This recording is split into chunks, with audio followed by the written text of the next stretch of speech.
In the latest document in the establishment of GBR saga, the very first thing mentioned as to why we need this reform is to improve punctuality. At the core of why this is being mentioned is the idea that punctuality is a management issue, that by changing how railways are governed we can improve it.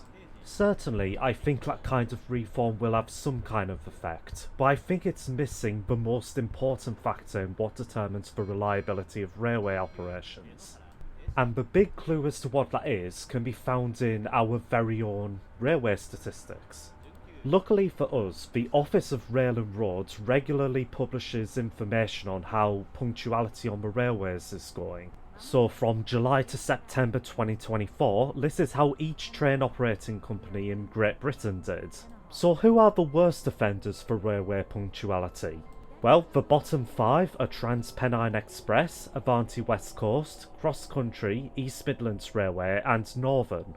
And what do all 5 of these have in common? Well, they all operate these sprawling networks with long service distances that cross multiple main lines and branches all in a single go. This is certainly good for coverage, but it's not great for reliability. If something goes wrong here, then the odds of that delay creeping across the entire network and impacting all kinds of other services is extremely high. So, what are the best UK railway operators for reliability?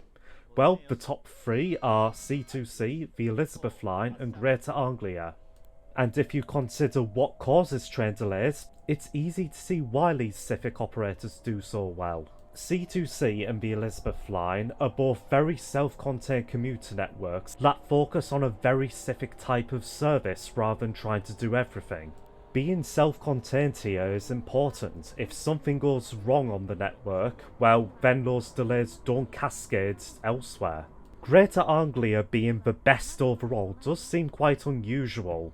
Then Outlier within the top 3, operating a greater variety of service types over a wider area. But looking a bit closer, I don't think it's a surprise at all. Greater Anglia do a good job of separating their main lines from the branches. For example, look at the lines that go to Lowestoft. The trains on these branches go to Norwich and Ipswich before terminating. Notice how they do not try to be these sprawling cross-country services.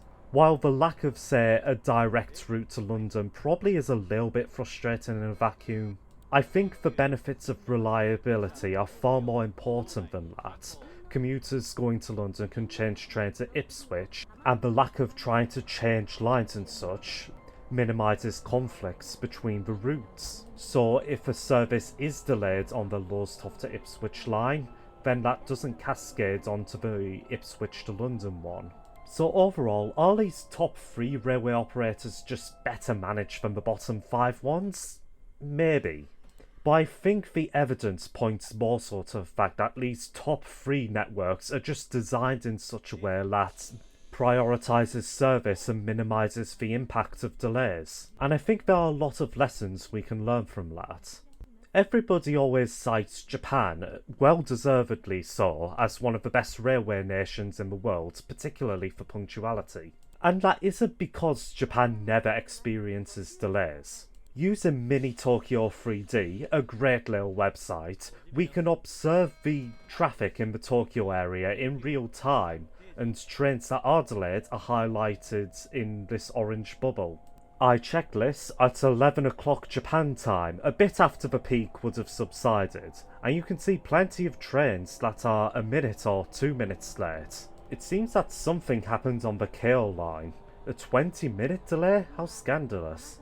But the fact of the matter is that these occasional delays don't end up being a big deal for the health of the overall network. So in terms of how does Japan do it, there are 3 big things. First, a lot of care is taken to ensure that physical lines are separated as much as possible. This is the Hankyu Railway. They operate a trio of main lines from Osaka to Kobe, Takarazuka and Kyoto. And this is what the approach to their Osaka terminus looks like. Notice how each of the three main lines get their own separate bridges. Even going into Osaka Umeda Station, there aren't any crossovers between them. Each line gets 3 platforms each. The upshot of this is that each of their main lines are physically separate and a delay on one won't affect the others. And you can see this kind of line separation everywhere in Japan. In central Tokyo, easily the busiest bit of railway track in the world, you can see how the local Yamanote line, the medium distance Keihin Tohoku line, and the longer distance Tokaido main line are all kept physically separate. The most congested and delay-prone section of track in the UK is the viaduct between Manchester Oxford Road and Manchester Piccadilly. And the cause of that congestion? Well, just the fact that every single regional train in the north of England is trying to use it all at once. The separation of lines really does help. The second big thing that Japan does is having a clear distinction between main lines and branch lines. It is rare that you'll find a branch line in Japan where the trains run directly onto the main line. Going back to the Hankyu Railway, this branch line runs from Katsura to Arashiyama. But if you want to go to Arashiyama, then you have to change train to Katsura.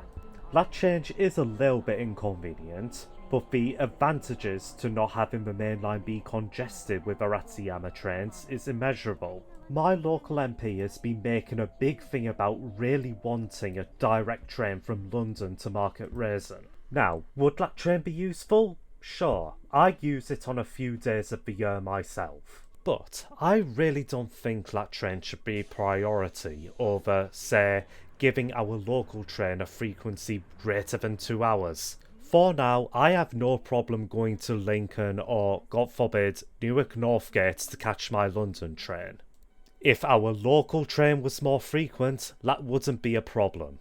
And this kind of thing clearly doesn't seem to be an issue in Japan, where people are willing to transfer if it means a more efficient railway network overall. The final thing Japan does is designing tracks and stations in such a way that minimises delays and makes it easy to recover when it does happen. This is the Nankai Main Line. It runs from Osaka to Wakayama and Kansai International Airport. The Nankai Main Line is almost all double-tracked, yet it allows for 17 trains an hour at its peak, with a variety of service patterns. And the secret to this can be found if you notice that about every 3 to 5 stations along the main line, they put down a station with 4 platforms.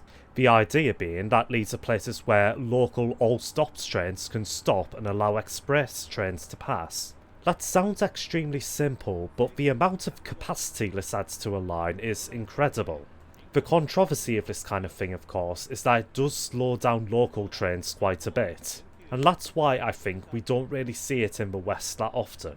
But this is the kind of thing we should embrace, I think. First, the intent isn't that local passengers should just stick with the same local train the entire journey. Where express and local trains stop at the same place, passengers can simply change to the express train and get a faster journey from there. And the punctuality benefits are great too. If a local train is late, then these frequent extended stops gives them a chance to pause and catch up on the timetable. And if an express train is delayed, then these passing loops ensure that they don't get stuck behind local trains, giving them a chance to also catch up. And why want to notice that all these things Japan does well in order to reduce delays and increase punctuality, they're not management things, they're physical infrastructure things. And the punchline here is that, if anything, Japan's railways are more privatised than they ever were in the UK. The Hankyu and Nankai railways are both completely private, they're traded on the stock exchange. These companies are essentially what if the 1800s system of lots of small, concentrated companies never went away. So while I am hopeful that GBR's reforms will bring improvements to the railways, at the end of the day, reliability is an infrastructure problem, to which I give 3 big lessons to learn. Direct connections are overrated. You can transfer trains, it's fine. Infrastructure investment is important. Trains run on tracks after all. And finally, focus just as much on individual lines as the whole network. It is at specific points along the track, after all, where you will find the opportunities to improve reliability.